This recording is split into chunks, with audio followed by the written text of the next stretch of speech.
16 कन्या हुई, सबसे छोटी का नाम सती, जिनका महादेव के साथ में विवाह सुसंपन्न हुआ। बंधुओं, माता सती के रूप में एक भाव कहा जाता है कि उन्होंने भगवान की परीक्षा ली, इसलिए महादेव ने उनका त्याग कर दिया। लेकिन इसके पीछे एक बहुत अंदरूनी छुपी हुई कथा है। अभी मानस जी की कथा कर रहे थे सोमनाथ में, तब उस कथा का उद्घाटन हुआ।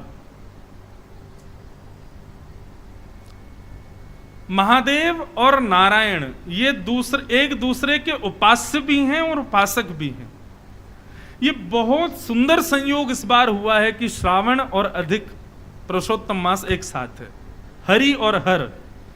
इस समय हमारी आपकी तो क्या उपासना चल रही होगी, लेकिन यहां पर यदि वैकुंठ में दर्शन करेंगे तो ऐसा होगा कि महादेव नारायण के चरणों में लेटे होंगे और प्रणाम करके जैसे खड़े होते होंगे तो नारायण महादेव के चरणों में प्रणाम करते होंगे, दोनों एक दूसरे को प्रणाम कर रहे होंगे।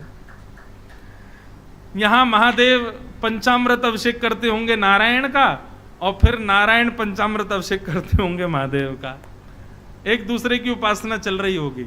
और हम भी ऐसे ही करें, हम भी देखो रोज करते हैं। हम अपने लाल जी की सेवा भी कर रहे हैं, उनकी उपासना भी हो रही है, और फिर अपने शालिग्राम भगवान के अभिषेक के जल से फिर हमारे गिरधर लाल जी, छोटे से लाल जी हमारे, ऐसे छोटे से उनके वो हैं शंकर जी, और उनका नाम पता है, हमारे ठाकुर जी का नाम गिरधर लाल और उनके शंकर जी का नाम गिरधर लाल लालेश्वर, गिरधर लाल के भी लाला। छोटे से स्फटिक के शंकर जी हैं, रोज उनका अभिषेक होता है। लेकिन अभिषेक किससे होता है?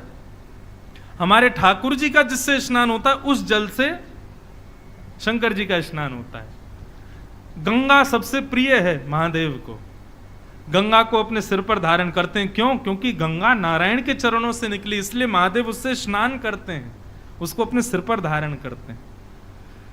तो महादेव और नारायण इन दोनों की भक्ति ऐसी एक दूसरे के प्रति, या महादेव भक्ति करते हैं तो फिर नारायण भी सोचते हैं इन्होंने इतनी की तो इससे दुगनी मैं इनकी करूंगा। तो क्या हुआ, एक बार भगवान कमल, सहस्त्र कमल चढ़ा रहे थे महादेव को,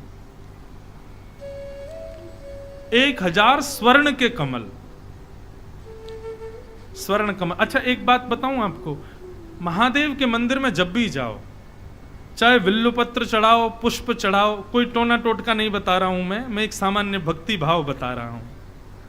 महादेव के मंदिर में जाओ, महादेव के ऊपर जल चढ़ाओ, चाहे अभिषेक करो, चाहे विल्लुपत्र चढ़ाओ, चाहे पुष्प चढ़ाओ, चाहे माला पहनाओ, अधिकतर लोगों का स्वभाव होता है कि मंदिर में जाते हैं ओम नमः शिवाय, ओम नमः शिवाय, ओम नमः शिवाय, ओम नमः शिवाय, ओम नमः शिवाय, ओम नमः शिवाय बोलते हैं। मेरा ऐसा मानना है, महादेव को महादेव का ही नाम सुनाओगे उससे उनको शायद इतनी प्रसन्न, ऊब गए होंगे, अब तो सुन सुन के पक गए होंगे, पूरे दिन मेरा ही नाम गाते रहते हैं। महादेव के सन्मुख जाके उनको जो प्रिय है वो नाम गाओ। मैं रोज अभिषेक करता हूं, लेकिन अभिषेक करते समय मेरे मुख पर होता है श्री राम जय जय राम। और हमने एक श्रृंगी बनवाई है बनारस से, वो जो श्रृंगी जिससे अभिषेक होता है उस पर भी राम राम राम राम राम राम, पूरी श्रृंगी पर राम लिखा है। लोग ओम नमः शिवाय लिखवाते हैं, हमने कहा नहीं, गंगा जल पंचामृत इस राम नाम के शब्द से स्पर्श करके तब महादेव को जाए तो महादेव भी प्रसन्न होंगे। मेरे राम आ रहे हैं, नारायण नारायण नारायण, श्री राम जय राम, ऐसे नामों का उच्चारण करते हुए महादेव पर जल चढ़ाओ, पुष्प चढ़ाओ, विल्लपत्र चढ़ाओ, महादेव और प्रसन्न हो जाएंगे, अति प्रसन्न हो जाएंगे। ओम नमः शिवाय सुनने से ठीक है थोड़े खुश होते होंगे, लेकिन राम नाम और नारायण नाम सुनकर के महादेव नृत्य करने लग जाते होंगे, वाह मेरा कोई, मेरे प्रेमी का प्रेमी आया है, वो प्रसन्न हो जाते होंगे।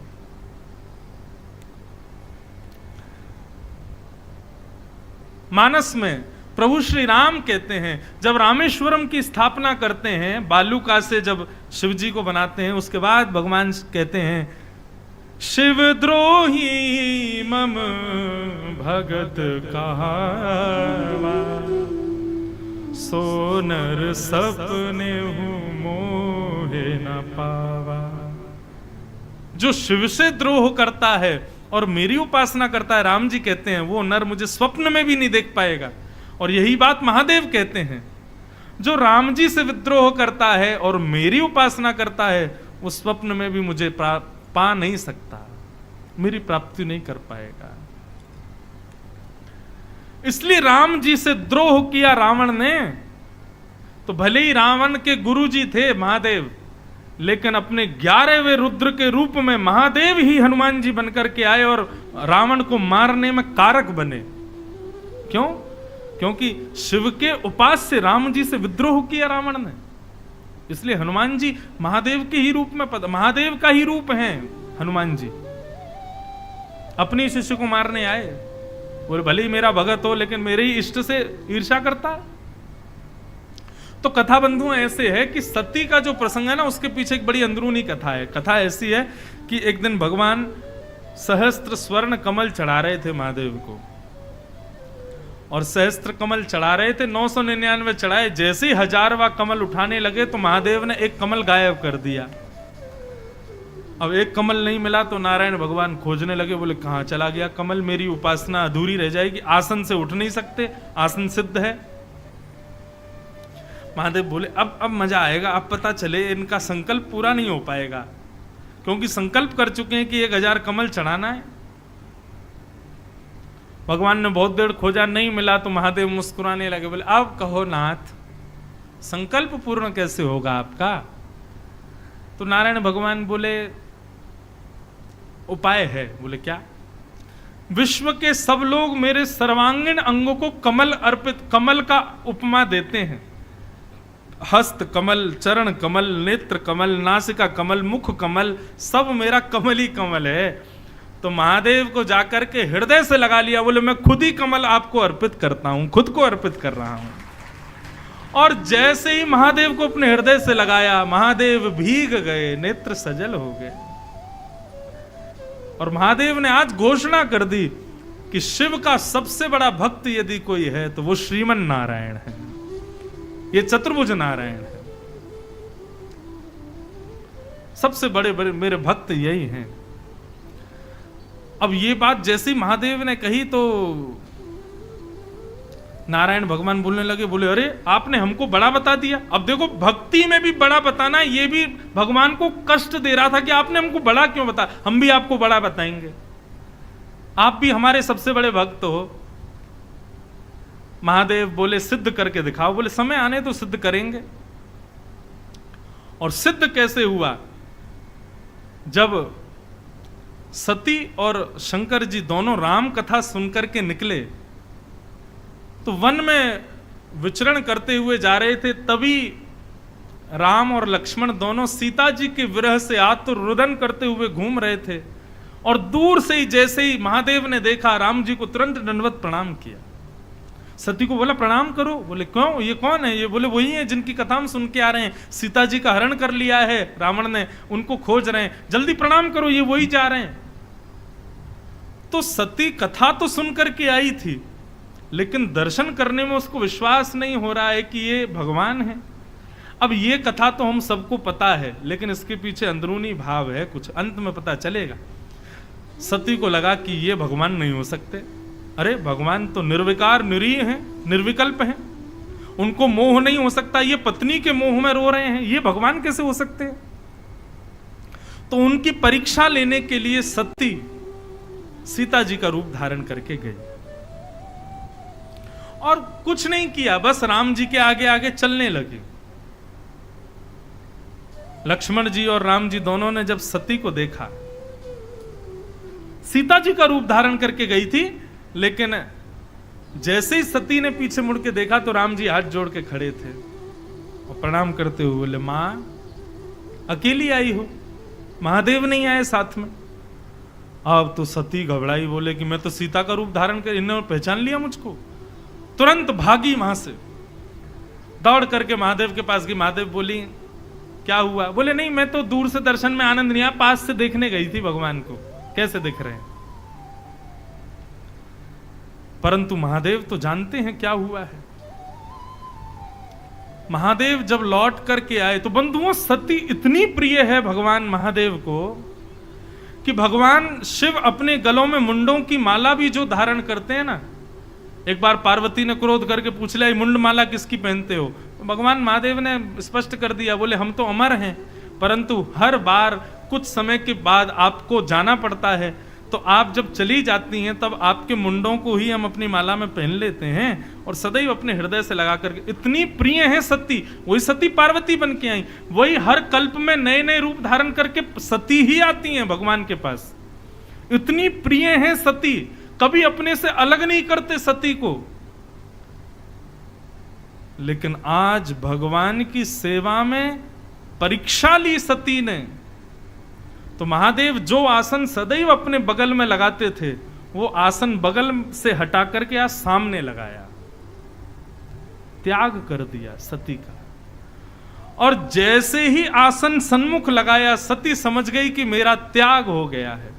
हम लोग कथा यहीं तक जानते हैं कि भगवान शिव ने सती का त्याग कर दिया, और उसके बाद में फिर आगे कथा आती है कि वो वहां जाकर के सती ने अपने आप को सती कर दिया कि अब इस देह को वो स्वीकार नहीं करेंगे। लेकिन वास्तविकता इसमें क्या थी? वास्तविकता इसमें यही थी कि सती एक बार नारायण के पास गई और नारायण से जाकर के कहीं, बोले हमारे महादेव बड़े व्याकुल रहते हैं। नारायण बोले क्यों? बोले वो सहस्त्र कमल वाली कथा में आपने खुद को अर्पित किया, तो भगवान हमारे महादेव ने आपको अपना सर्वश्रेष्ठ भक्त बता दिया। तब आपने कहा था कि हम भी आपको सर्वश्रेष्ठ भक्त बताएंगे। तो वो सदैव इसी चिंतन में रहते हैं कि मैं तो इतना बड़ा त्याग कर ही नहीं सकता। नारायण ने तो अपने संपूर्ण देह का मुझ पर त्याग कर दिया, संपूर्ण शरीर ही मुझको अर्पित कर दिया, मैं क्या त्यागूं उनके लिए? उनको सदैव यही चिंता रहती है। तब नारायण भगवान ने बताया, बोले देखो महादेव को सबसे प्रिय हो आप, मेरे लिए यदि वो आपका त्याग कर देंगे तो वो मुझसे भी श्रेष्ठ भक्त हो जाएंगे। तो सती जी आप एक काम करना, जब हम राम बन करके आए तब आप हमारी परीक्षा लेने के लिए आना। जब आप हमारी परीक्षा लेने के लिए सीता स्वरूप धारण करोगी, तब महादेव के मन में भाव आएगा, अरे ये तो मेरी पत्नी अब मेरी माँ के रूप में जा चुकी है, अब माँ को मैं पत्नी रूप में नहीं देख सकता। उस दिन महादेव आपको हमारी सेवा के लिए त्यागेंगे। उस दिन हम घोषणा कर देंगे कि हमारे भी सबसे बड़े भक्त महादेव हैं, उनसे बड़ा भक्त कोई नहीं है। आज सती का जैसे ही त्याग किया, सन्मुख आसन पधराया, इतने में ही शंख चक्र गदा पद्म धारण करके नारायण प्रकट हो गए और बोले, महाराज मेरे लिए आपने अत्यंत प्रिय सी, युग युगों तक जिनका संग आप करते हो, ऐसी सती का आपने त्याग कर दिया। मैं आज घोषणा करता हूं कि नारायण के सबसे बड़े भक्त महादेव हैं।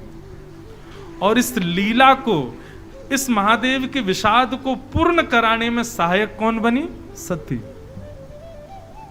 ये इसके पीछे की अंदरूनी लीला है। ऐसी सती का चरित्र यहां पर बताया गया। और फिर वही सती अपने प्राणों का त्याग कर देती हैं और पुनर्जन्म लेकर के हिमालय की पुत्री बनकर के प्रकट होती हैं। हिमालय की पुत्री पार्वती के रूप में आती हैं और तब यहां पर महादेव को स्वीकार करती हैं। बोलो उमापति महादेव की जय।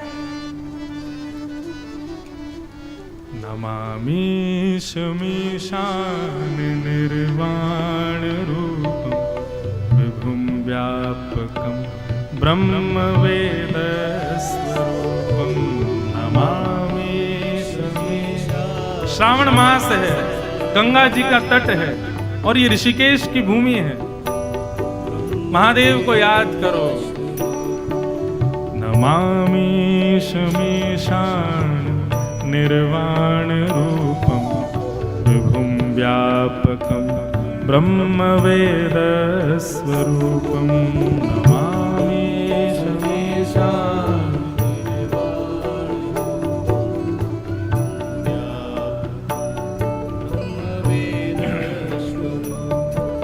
निजं निर्गुणं निर्विकल्पं निरीह चिदाकाशमाकाशवासं भजेऽहम्। निर्गुणं निर्विकल्पं निरीहं चिदाकाशमाकाशवासं भजेऽहम्।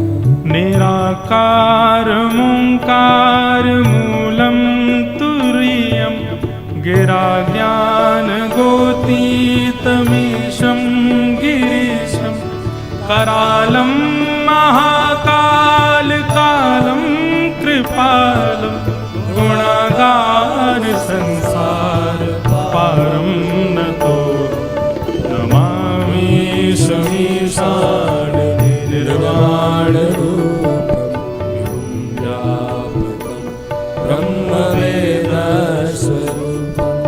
नमामि शमीशान निर्वाण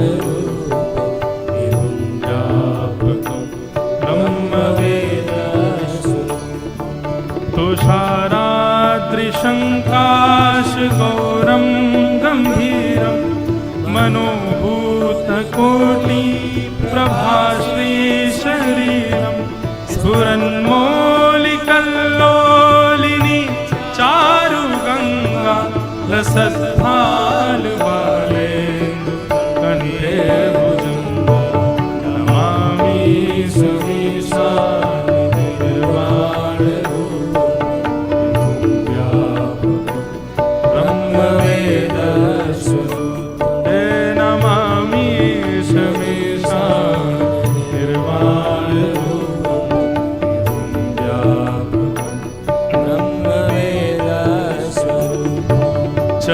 चलत्कुण्डलं भ्रूसुनेत्रं विशालं प्रसन्नाननं नीलकण्ठं दयालं मृगाधीशचर्माम्बरं मुण्डमालं प्रियं शङ्करं सर्वनाथं भजामि नमामि शमीशान निर्वाण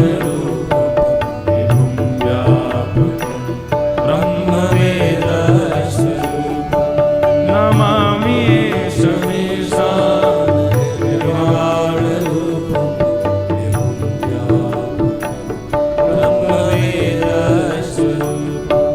प्रचण्डं प्रकष्टं प्रगल्भं परेशम् अखण्डं अजं भानुकोटिप्रकाशं त्र्यः शूलनिर्मूलनं शूलपाणि भजेऽहं भवामि पतिं भावगं नमामि शमीशान निर्वाण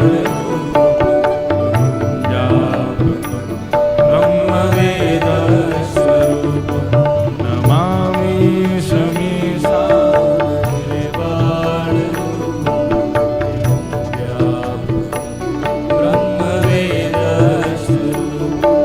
कलातीत कल्याण कल्पान्तकारी सदा सज्जनानंद दाता पुरारी चिदानंद संदोहो आपहारी प्रसीद प्रसीद प्रभो मन्मथा नमामि शमीशान निर्वाण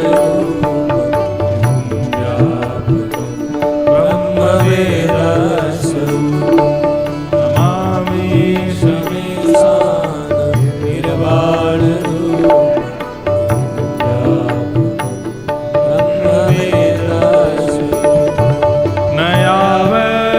नयावदुमानाथ पादारविन्दं भजन्ति हलोके परेवानराणां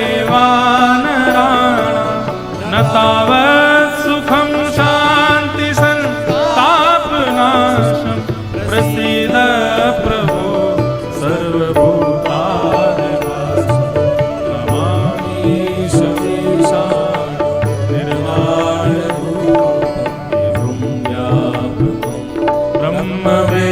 ब्रह्मवेदस्वरूपं नमामि शमीशान निर्वाण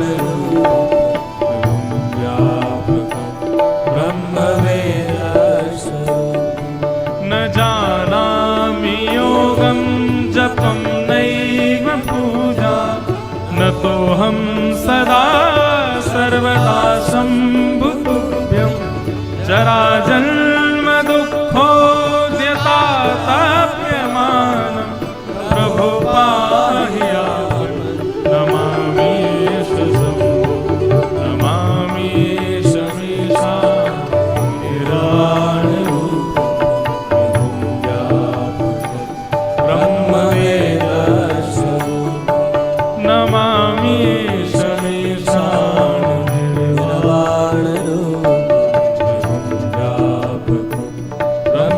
ब्रह्मवेदस्वरूपम् विभुं व्यापकं ब्रह्मवेदस्वरूपम् विभुं व्यापकं ब्रह्मवेद नमः पार्वती पतये हर हर महादेव।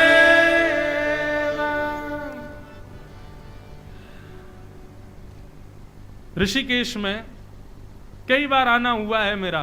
तो जब राम झूला लक्ष्मण झूला के आगे गरुड़ चट्टी आप पार करोगे तो वहां आगे फूल चट्टी है, वहां पर भी 2 बार कथा की है मैंने। तो गरुड़ चट्टी फूल चट्टी के बीच में एक पर्वत है। पर्वत का नाम मुझे याद नहीं आ रहा है, लेकिन उस पर्वत पर ऊपर एक आश्रम है, अभ्यारण्य। वहां पैदल ही जा सकते हैं, वहां पर कोई और साधन नहीं जाता। वहां हम 3-4 दिन रहे थे।